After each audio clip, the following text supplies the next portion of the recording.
নমস্কার, কেমন আছেন সবাই? আজকে আর মাছের আরেকটি রেসিপি নিয়ে চলে এসেছি। এটা হলো আর ঝাল। তো আর মাছের ঝাল চলো দেখে নিই কীভাবে বানালাম। এখানে মাছে আমি হলুদ লবণ মাখিয়ে ম্যারিনেট করে রেখে দিয়েছি। তো এগুলো এখন ভেজে নেব গরম করে। ওই যে কড়াইতে দিয়ে দিলাম সব কিছু। মাছগুলো এক পাশ ভাজা হয়ে গেছে, উল্টে দিয়েছি। লেগসটা একটু ভেঙে গেছে উল্টাতে দিয়ে।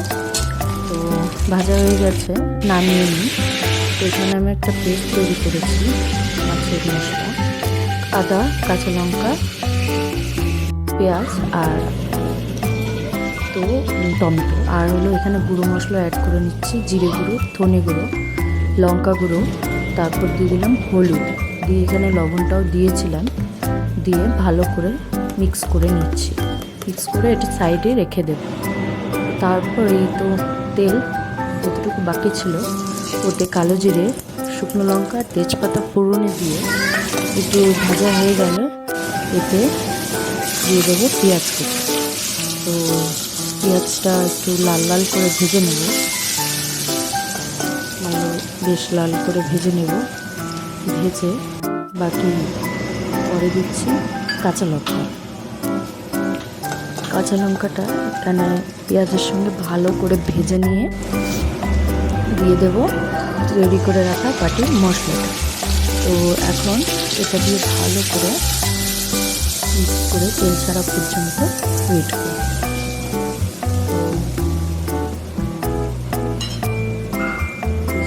তেল এটাকে একদম লো হিটেই করতে হবে, খুব বাড়ালে পুড়ে যেতে পারে।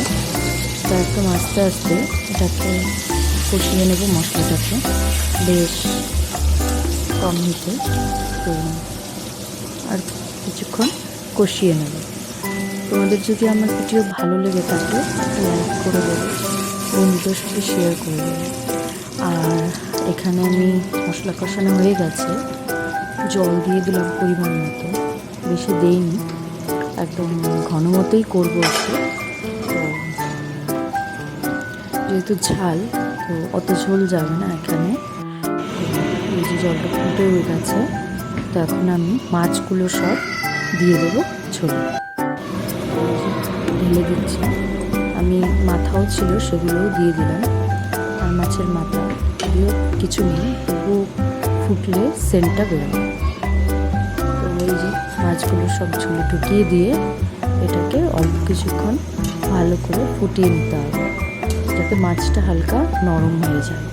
তো চলো তেল ছাড়া পর্যন্ত এটাকে ভালো করে ফুটিয়ে নিতে হবে। তো তেল সাইড দিয়ে বেরিয়ে এসছে, দেখতেই পাচ্ছ তোমরা। তো এরকম ঝাল মাছের ঝোল, ঝাল খেতে কার ভালো লাগে? আর তোমরা যদি না ট্রাই করে থাকো আর মাছ দিয়ে, তো আমার এই রেসিপিটা অবশ্যই ট্রাই করবে, করে আমাকে কমেন্ট করে জানাবে কেমন লাগলো।